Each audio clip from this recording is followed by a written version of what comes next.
दुर्ग के खालसा स्कूल के पास बीते दिन सड़क हादसे में महिला की हुई दर्दनाक मौत का अब तक कोई जिम्मेदार नहीं मिल पाया है। एक ही मार्ग में चल रहे संधारण कार्य के चलते ये सब गंभीर हादसा हुआ। दुर्ग के मालवीय नगर चौक से खालसा स्कूल के पास पिछले दिनों हुए हादसा में जिला अस्पताल में कार्यरत संध्या यादव की वाहन फिसल जाने से दुर्घटना की शिकार हो गई थी।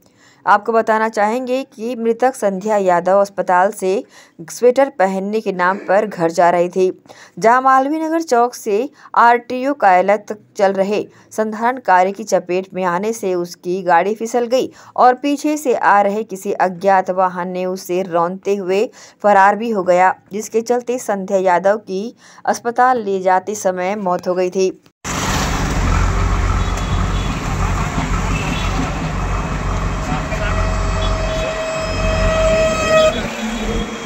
हम यही बताना चाहेंगे कि मौके पर पहुंचकर घटना स्थल का जायजा जब हमने लिया तो देखा कि वाकई एक ही व्यस्तम मार्ग पर 3-4 जगहों पर अलग-अलग संधारण कार्य कर रहे हैं।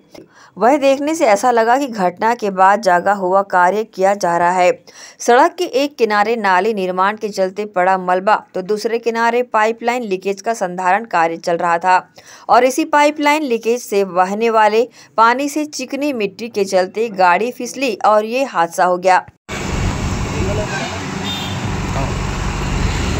पीएचई का पाइपलाइन फूटा, नगर निगम काम करवा रहा है। आप देख सकते हैं विजुअल में किस तरह से ये मार्ग पूरी तरह से व्यस्त है। लगातार स्कूली बच्चों और आम लोगों का यहाँ पर आना जाना लगा हुआ रहता है। अब ऐसे में कोई भी विभाग अपनी गलती ना मान सब एक दूसरे पर निशाना साध रहे हैं। वहीं एक छत्तीसगढ़ के मुख्यमंत्री दुर्ग शहर के लिए करोड़ों रुपए की राशि स्वीकृत कर सड़क की बेहतर व्यवस्था को लेकर प्रदान करते हैं, मगर वहीं शहर विधायक गजेंद्र यादव की अनदेखी के चलते जिम्मेदार विभाग या जिम्मेदार ठेकेदार अपना पल्ला झाड़कर चुप्पी साधे बैठे हैं।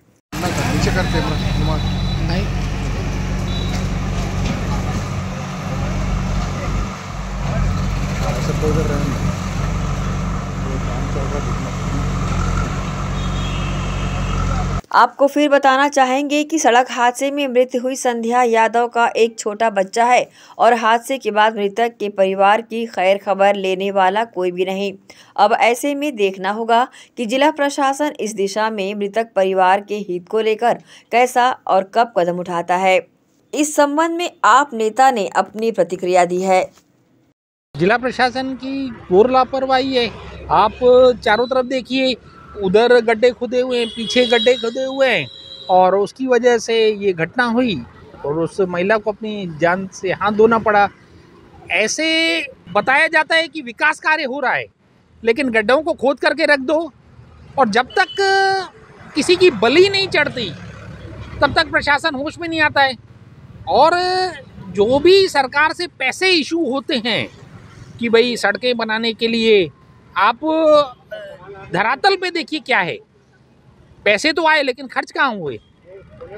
अगर यही किसी अधिकारी का बेटा बेटी, किसी नेता का बेटा बेटी दुर्भाग्यवश ऐसा हो जाता तब शायद प्रशासन जागता है। ऐसे तो आम नागरिक तो कीड़े मकोड़े हैं ना, मर गए बस, हो गया, दुर्घटना है वो तो, लेकिन जवाबदेही तय होती नहीं है।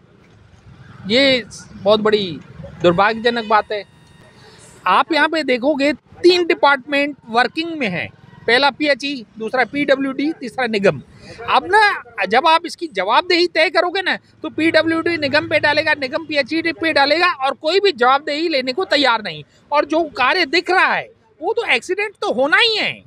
क्यों? क्योंकि गड्ढे खोद करके रख दो, पानी बहेगा, चिकनाहट होगी, कोई भी फिसलेगा और दुर्घटना होनी है। तो जवाबदेही तय नहीं है, अधिकारियों को अपनी कर्तव्य का ज्ञान नहीं है। शहर में भी इंडिया में है, करोड़ों रुपए आ रहे हैं, लेकिन जा कहाँ रहे हैं पता नहीं है।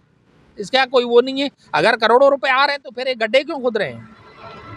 और गड्ढे अगर खोद रहे हैं तो क्या जिसने गड्ढा खोदा उसकी कोई जवाबदेही है कि प्रॉपर सुरक्षा के मानक का पालन हो? नहीं, क्योंकि सरकार अपनी, ठेकेदार अपना, शर्तें अपनी, तो जो चाहे कर लो। एसीएन न्यूज़ के लिए नसीम फारूकी की रिपोर्ट।